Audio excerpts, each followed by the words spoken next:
할렐루야, 존귀하신 하나님의 이름을 찬양합니다. 오늘도 기쁘고 감사한 마음으로 우리 하나님을 예배하기 원합니다. 5월 6일 월요일 아침 예배를 하나님께 드리겠습니다. 기도하겠습니다. 은혜와 사랑이 충만하신 하나님 아버지 감사합니다. 주님, 주님의 은혜가 없었다면 우리는 단 하루도 살아갈 수가 없습니다. 주님, 늘 주님의 은혜만을 구하며 나아가는 우리의 삶 되게 하여 주옵소서. 우리 구주 예수 그리스도의 이름으로 기도드립니다. 아멘. 시편의 말씀으로 우리 하나님을 찬양하기 원합니다. 시편 119편 101절 102절 말씀입니다. 함께 합독하여 읽겠습니다. 내가 주의 말씀을 지키려고 발을 금하여 모든 악한 길로 가지 아니하였사오며 주께서 나를 가르치셨으므로 내가 주의 규례들에서 떠나지 아니하였나이다. 아멘. 오늘 우리에게 주신 하나님의 말씀은 사도행전 3장 1절에서 26절까지의 말씀입니다. 매일 성경 37페이지에 있습니다. 오늘 본문 말씀이 길므로 3장 1절부터 10절까지 말씀만 봉독하겠습니다. 함께 읽겠습니다. 제9시 기도 시간에 베드로와 요한이 성전에 올라갈새 나면서 못 걷게 된 이를 사람들이 메고 오니 이는 성전에 들어가는 사람에게 구걸하기 위하여 날마다 미문이라는 성전 문에 두는 자라. 그가 베드로와 요한이 성전에 들어가려 함을 보고 구걸하거늘 베드로가 요한과 더불어 주목하여 이르되 우리를 보라 하니 그가 그들에게 무엇을 얻을까 하여 바라보거늘 베드로가 이르되 은과 금은 내게 없거니와 내게 있는 이것을 내게 주노니 나사렛 예수 그리스도의 이름으로 일어나 걸으라 하고 오른손을 잡아 일으키니 발과 발목이 곧 힘을 얻고 뛰어 서서 걸으며 그들과 함께 성전으로 들어가면서 걷기도 하고 뛰기도 하며 하나님을 찬송하니 모든 백성이 그 걷는 것과 하나님을 찬송함을 보고 그가 본래 성전 미문에 앉아 구걸하던 사람인 줄을 알고 그에게 일어난 일로 인하여 심히 놀랍게 여기며 놀라니라. 아멘. 할렐루야. 오늘 하루의 첫 시작을 주님의 말씀으로 시작하는 해림의 모든 성도님들을 주님의 이름으로 간절히 축복합니다. 오늘은 예수 그리스도의 이름이라는 제목으로 은혜의 말씀 나누고자 합니다. 오늘 사도행전 3장의 말씀, 앞선 1장과 2장의 말씀은 성령 강림 사건과 예루살렘의 초대교회 설립의 과정을 우리에게 말해 주었습니다. 그렇다면 이제 3장부터 7장까지의 말씀은 베드로를 중심으로 복음의 선포, 그리고 폭발적인 교회의 확장, 신앙의 확장이 일어나게 됩니다. 특별히 오늘 우리가 본 3장의 말씀은 첫 치유 사건을 말해주며 솔로몬 행각에서 이어지는 설교를 통해서 많은 이들에게 주님의 복음을 전하는 베드로의 모습, 또한 초대교회 성도들의 모습을 우리에게 보여주고 있습니다. 1절부터 10절까지 말씀은 성전 앞의 치유 사건을 말합니다. 제9시에 유대인들 하루에 3번 기도했습니다. 오전, 정오, 그리고 저녁에 기도를 하게 되죠. 그래서 이 제9시 기도를 통해서 성전으로 그들이 올라가게 됐습니다. 오후 3시에 그들이 발걸음을 옮겨 기도하러 올라갔다는 것이죠. 이 올라갈새라는 것은 일회적인 표현이 아닌 습관적인 표현입니다. 항상 때에 맞춰서 기도하러 올라갔다는 것이죠. 그러자 그곳에서 2절에 보면 나면서부터 못 걷게 된 이 사람들을 메고 오니 이는 성전에 들어가는 사람들에게 구걸하기 위해서 날마다 미문이라는 성전 문에 두는 자라 라고 말합니다. 이 나면서부터 못 걷게 된 것은 불치병입니다. 그리고 뒤에 말씀 이제 4장 22절의 말씀을 보게 되면 40여 세라고 말합니다. 40년 동안 나면서 걷지 못했던 불치병이다라는 것을 말해주고 있습니다. 그리고 이 사람이 와서 성전에서 구걸한 이유는 생계를 위해서 성전의 미문, 아름다운 문, 바로 이 이방인 뜰에서 성전 안으로 들어가는 바로 그 문입니다. 그래서 그곳에 그가 있었다라는 것이죠. 그런데 그때에 베드로와 요한이 성전에 들어가려 함을 보고 구걸했다라는 것이죠. 이 참 안타까운 것은 이 이스라엘의 영적인 상태를 보여주죠. 그들의 영적인 가난함, 성전에서 구걸하는 이 모습, 그것도 한 번이 아니라 지속적으로 마치 이스라엘 백성들의 영적인 가난과 그들의 영적인 상태를 이 성전 앞에 있는 걷지 못하는 사람들을 통해 보여주고 있는 것입니다. 그러자 그것을 베드로와 요한이 주목하였다라는 것이죠. 한 영혼을 바라보았다라는 것입니다.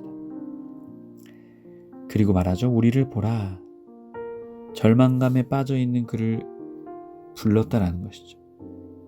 5절 그들에게서 무엇을 얻을까 하여 자 이전 사람들과 다를 가 없이 바라보았다라는 것이죠. 그런데 이 베드로는 다르게 그에게 접근했다라는 것입니다. 그러자 6절 베드로가 이르되 은과 금은 내게 없거니와 내게 있는 이것을 내게 주노니 나사렛 예수 그리스도의 이름으로 일어나 걸으라. 자, 이 나사렛이라는 이름은 천대받는 이름입니다. 아주 비천한 출신이다라는 것이죠. 예수라는 그 이름이 당시에 많았습니다. 그렇기에 이 예수를 설명해 주는 것 바로 나사렛 출신의 예수다. 천대하는 이름이죠.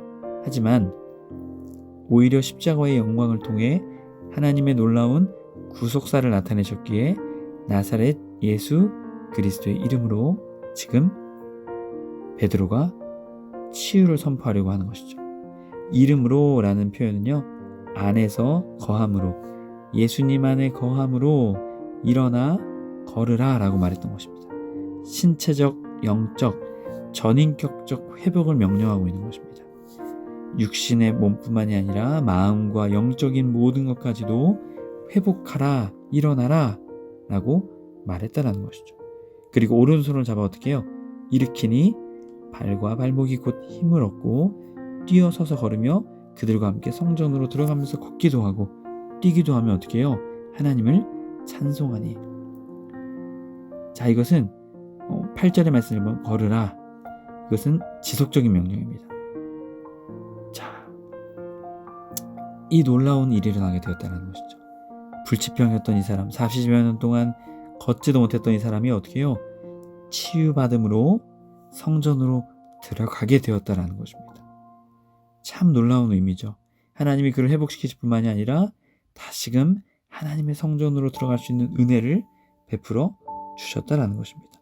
걷기도 하고 뛰기도 한다는 것은 완전한 치유를 말하며 또한 그 사람의 기쁨이 얼마나 컸는지를 우리에게 말해줍니다.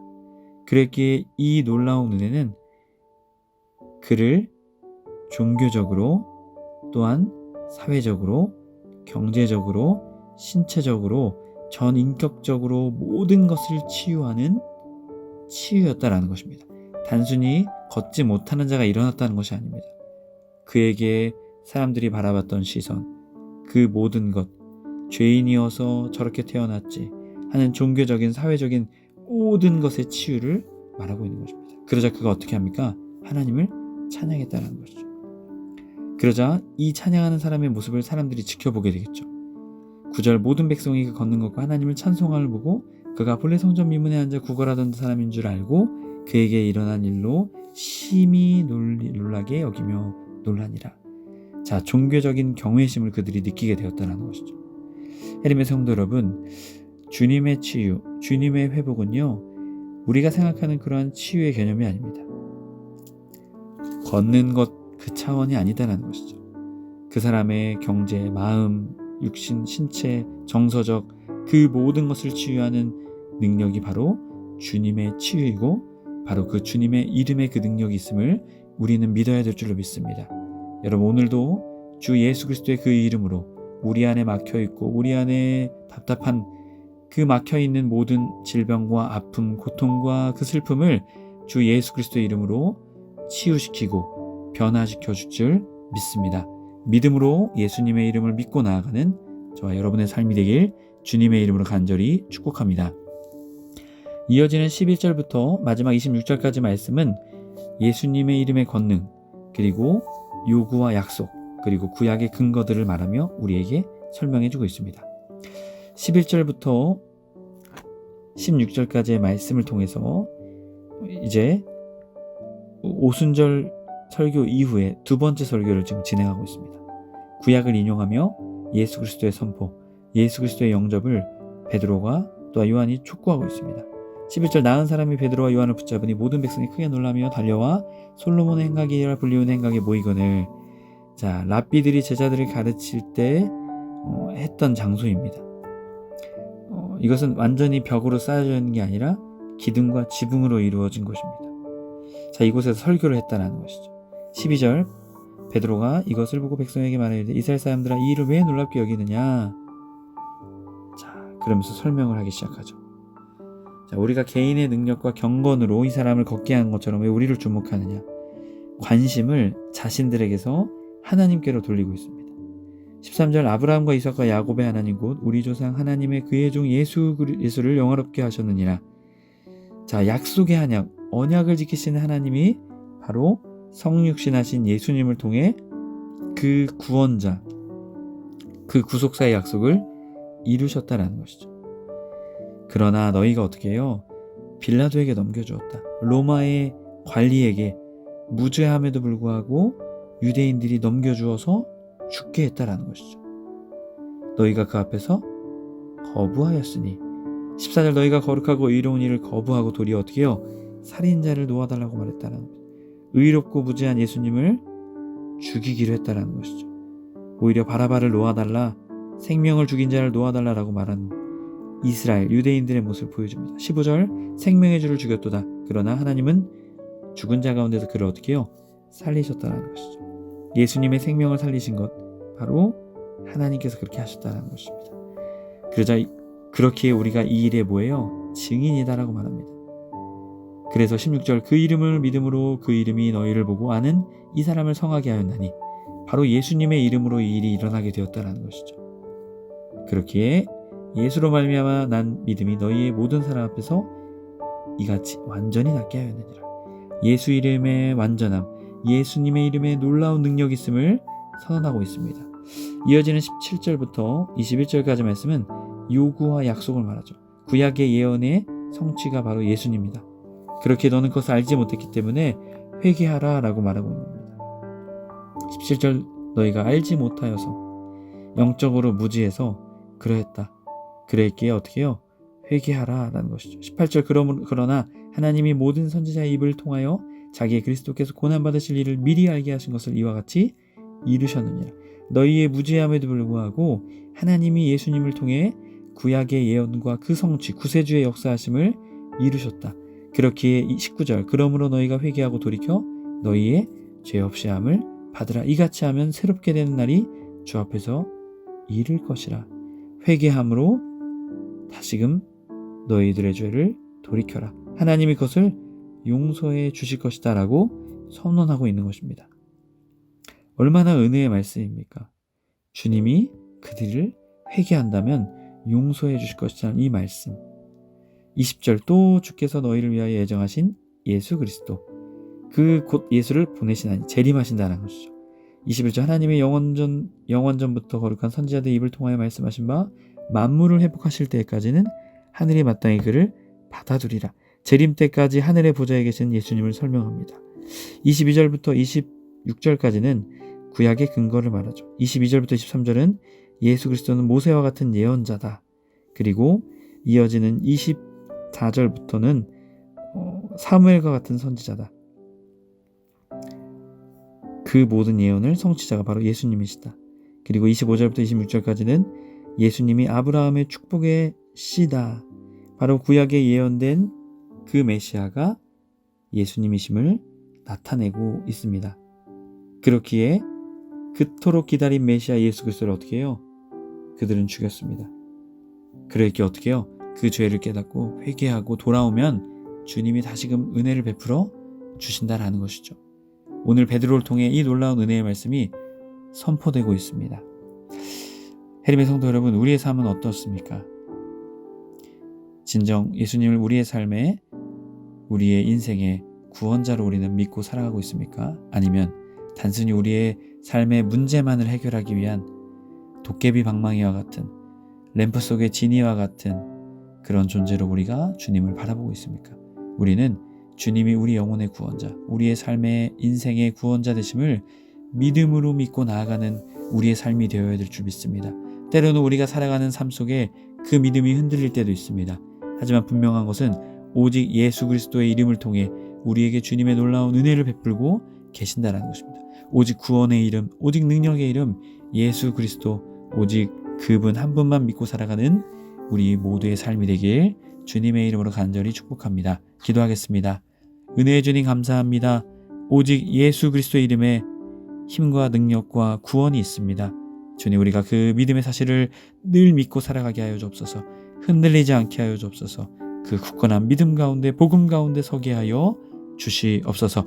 그럴 때 주님의 놀라운 온전한 치유, 그것이 우리의 삶에 세워지고 일어나게 될 줄 믿습니다. 주님, 믿음을 더하여 주옵소서. 우리 구주 예수 그리스도의 이름으로 기도드립니다. 아멘. 주기도문을 마치고 자유롭게 기도하겠습니다. 하늘에 계신 우리 아버지여, 이름이 거룩히 여김을 받으시오며 나라의 임하옵시며 뜻이 하늘에서 이룬 것 같이 땅에서도 이루어지이다. 오늘날 우리에게 일용할 양식을 주옵시고 우리가 우리에게 죄 지은 자를 사하여 준 것 같이 우리의 죄를 사하여 주옵시고 우리를 시험에 들게 하지 마옵시고 다만 악에서 구하옵소서. 나라와 권세와 영광이 아버지께 영원히 있사옵나이다. 아멘.